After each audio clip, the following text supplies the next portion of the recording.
सनाया का भी काम खत्म हो चुका था। फिर दोनों वहां से निकलने लगते हैं। राज ने सोचा, चलो सब कुछ ठीक रहा, कोई भी समस्या नहीं आई। पर उन्हें नहीं पता था कि यह खामोशी तूफान के आने के पहले की शांति थी।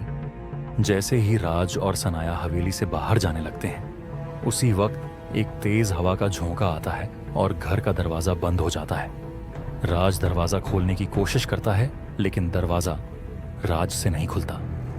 अब राज और सनाया हवेली से बाहर निकलने का रास्ता खोजने लगते हैं। उसी वक्त वह दोनों खिड़की में से देखते हैं कि बाहर एक औरत जिसने सफेद साड़ी पहन रखी है, वह हवा में उड़ रही थी। उसके बड़े बड़े दांत और उसके दांतों से टपकता हुआ खून, उसकी बड़ी बड़ी लाल आंखें। यह दृश्य देखकर राज और सनाया दोनों डर के मारे कांप उठे।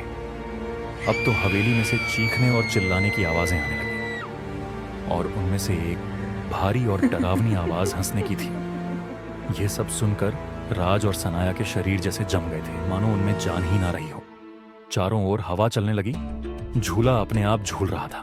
सारे हवेली के पर्दे हवा से इधर उधर टूट कर गिरने लगे। चारों ओर कोलाहल सा मच गया।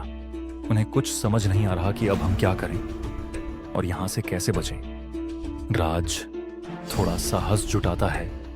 वह वहां रखी हुई कुर्सी को उठाकर खिड़की का कांच तोड़ देता है और हवेली से बाहर निकल जाता है। फिर वह सनाया को भी बाहर बुलाता है। जैसे ही सनाया बाहर आने लगती है, उसी समय एक अदृश्य शक्ति सनाया को घसीटकर कमरे के अंदर ले जाती है और कमरे का गेट बंद हो जाता है। राज खिड़की से वापस अंदर आ जाता है और कमरे का गेट खोलने की कोशिश करता है, लेकिन राज से गेट नहीं खुलता। फिर राज धक्का देकर गेट को तोड़ता है। जैसे ही वह कमरे के अंदर देखता है तो उसकी आंखें फटी की फटी रह जाती हैं। आखिर क्या हुआ था सनाया को, जिसे देखकर राज चौंक गया। और वे दोनों कैसे उस हवेली से निकले, जानिए अगले भाग में।